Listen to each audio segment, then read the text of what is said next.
25,000 টাকার কাজ করুন মাত্র 60 টাকায়। আসবাবপত্র বার্নিশ করুন খুব সহজেই মাত্র 70 টাকায়। মাত্র 60 টাকায় জাদু করা গ্লেজ করুন। অল্প খরচেই পুরাতন ফার্নিচার ঝকঝকে করুন। বাসার ফার্নিচার নিজেই ভার্নিশ করুন মাত্র 54 টাকায়। আসবাবপত্র করুন নতুনের মতো। প্রিয় দর্শক, লাক্সারি ফার্নিচারের নতুন ভিডিওতে সকলকে স্বাগতম। প্রিয় দর্শক, আজকে আলোচনা করব ক্লিয়ার ভার্নিশ নিয়ে। এই ভিডিও জুড়ে থাকবে ক্লিয়ার ভার্নিশ কি, কোথায় পাওয়া যায়, এর দাম কত, ব্যবহার করার আগের কি করণীয় এবং ব্যবহার করার নিয়ম কি, সেই সাথে আমরা জানতে পারবো কিভাবে এটা সঠিকভাবে ব্যবহার করলে ফলাফল কেমন আসবে বা রেজাল্ট কেমন আসবে। সো স্কিপ না করে পুরো ভিডিওটা আপনি দেখুন, তাহলে জানতে পারবেন যে কিভাবে এই ভার্নিশ ইউজ করতে হয়, কিভাবে ভার্নিশ করতে হয় এবং করলে এর ফলাফল কেমন হবে। শুরুতে বলে নেই, ক্লিয়ার ভার্নিশ হচ্ছে রেডিমেড একটি কালার, যেটা হার্ডওয়্যার দোকানে কিনতে পাওয়া যায়। আপনি অ্যাভেলেবেল যে কোনো হার্ডওয়্যার দোকানে কিন্তু আপনি কিনতে পারবেন। এটি খুব সস্তা, খুব বেশি প্রাইস নয়। এটা 100 টাকা 100-150 টাকার মধ্যে পাওয়া যায়। এক এক কোম্পানির কিন্তু এক এক প্রাইস, কম দামে আছে, বেশি দামে আছে। সো আপনার সাধ্য অনুযায়ী বা পছন্দ অনুযায়ী কিন্তু ক্লিয়ার ভার্নিশটা কিনতে পারেন। যাদের দোকানে গিয়ে বললেই হবে ক্লিয়ার ভার্নিশ দেন একটি। সো এটা বার্জার থেকে পাওয়া যায়, রক্সি পেন্ট থেকে পাওয়া যায়, মুনসুন থেকে পাওয়া যায়, আরও অনেক ব্র্যান্ডের কিন্তু এই ক্লিয়ার ভার্নিশ তৈরি করে থাকে। তাই আপনারা চাইলেই কিন্তু আপনার পছন্দ অনুযায়ী হার্ডওয়্যার দোকান থেকে ক্লিয়ার ভার্নিশ কিনতে পারেন। এর দাম তো বলেই দিলাম, খুব বেশি না, 100 টাকা 120 টাকার মধ্যে কিন্তু 200 ml পাওয়া যায়। যদি আপনি একটা খাট বার্নিশ করতে চান বা ওয়ার্ড্রোব বার্নিশ করতে চান, তাহলে 200 ml কিন্তু যথেষ্ট, আমি যতটুকু মনে করি। সেই সাথে আপনি সেই হার্ডওয়্যার দোকান থেকে 1.5 ইঞ্চি সাইজের একটি ব্রাশ কিনে নিন। তার সাথে আপনি কিছু পরিমাণ, হতে পারে 250 মিলি পরিমাণ তারফিন কিনে নিতে পারেন, কারণ তারফিনটার প্রয়োজন রয়েছে। তো তার আগে বলে নেই, আপনি যদি যে ফার্নিচারটা আপনি বার্নিশ করতে চাচ্ছেন বাসায় আপনি নিজেই, সেটাকে আপনি বার্নিশ করার আগে ভালো করে ধুয়ে নেবেন। যদি বার্নিশে যদি প্রচুর পরিমাণে ময়লা থাকে, তাহলে এই ময়লা কিন্তু আপনাকে আগে পরিষ্কার করতে হবে, কারণ ময়লার উপর বার্নিশ তেল মারলে কোনো কাজে আসবে না, উল্টো সেই জায়গাটা আরও খারাপ দেখাবে। সো এটা আপনি ধুইতে হবে খুব পরিষ্কার কুসুম গরম পানিতে, কিছু ডিটারজেন্ট ছিটিয়ে দিয়ে ফেনা করে কিন্তু আপনি ঘষে ঘষে পরিষ্কার করতে পারেন। আপনি ব্রাশ দিয়ে চাইলে ঘষে পরিষ্কার করতে পারেন, অথবা যদি কোনো ঘরে কাপড় থাকে, সুতি কাপড়, সেটা দিয়ে কিন্তু আপনি ঘষে ঘষে পরিষ্কার করতে পারেন। অ্যাকচুয়ালি এটা ভিডিও করে দেখানোর কিছু নয় যে কীভাবে আপনি এটা ফার্নিচার করবেন, এটা কোনো আহামরি কোনো কাজ নয়, এটা একেবারে সিম্পল একটা কাজ। জাস্ট আপনি গরম পানি সাথে ডিটারজেন্ট মিশিয়ে, যদি সার্ফ এক্সেল হয় খুবই ভালো, আপনি পরিষ্কার করবেন।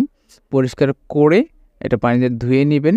ফার্নিচারটা ঘর থেকে বের করে আনলেই ভালো। এটাকে শুকাতে কিছু সময় দিন। ফার্নিচারটি সম্পূর্ণ শুকিয়ে গেলে আপনি একটি পাত্রে ক্লিয়ার ভার্নিশ নেবেন কিছু পরিমাণ, এবং কিছু পরিমাণ অল্প থিনার নেবেন। থিনার নিয়ে ব্রাশ দিয়ে আপনি যখন এইটাকে মিক্স করবেন, তখন দেখবেন যাতে খুব বেশি পাতলা না হয়ে যায়।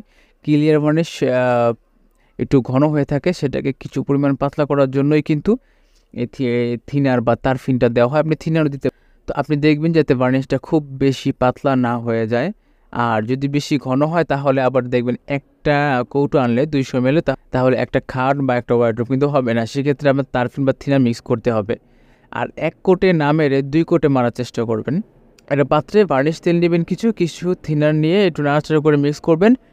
হয়ে গেলে ফার্নিচারের এক সাইডে হালকা করে আপনি এটাকে কোট দেবেন, ঠিক আছে, পোজ দেবেন। আপনি বোঝার চেষ্টা করবেন যে আসলে ঠিকমতো এটা লাগছে কি না। অ্যাকচুয়ালি যদি আপনি এক্সপার্ট না হয়ে থাকেন, তাহলে এই কাজটা একবারই পারার কথা নয়। আর ইদানিং দেখা যাচ্ছে অনেক মহিলারাই অ্যাকচুয়ালি এই কাজটা করে ফেলতেছে।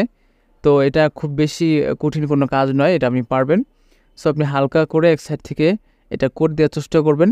এক জায়গায় এমনভাবে মারবেন, কোট দিবেন না যাতে বার্নিশ তেলটা জমে যায়।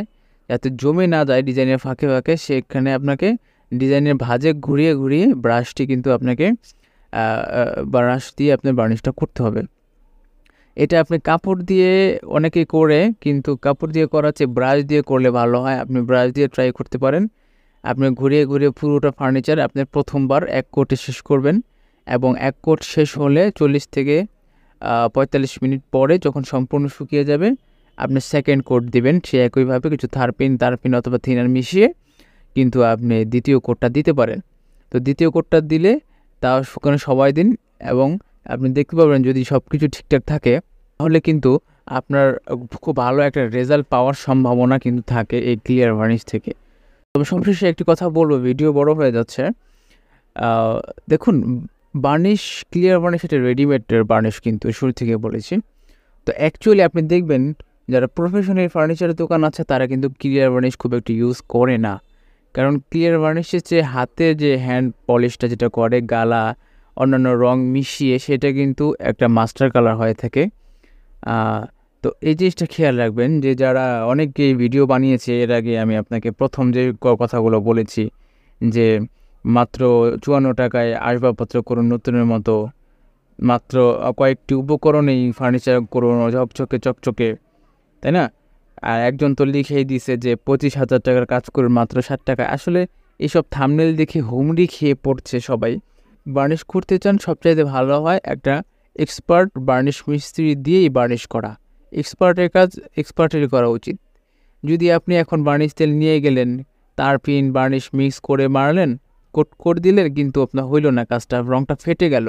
অনেক সময় আপনি খেয়াল করে দেখবেন যে আপনি রং করলেন, বার্নিশ দিয়ে আপনি বার্নিশ করলেন, বাট পরে ফেটে গেল, এটা কিন্তু হতে পারে।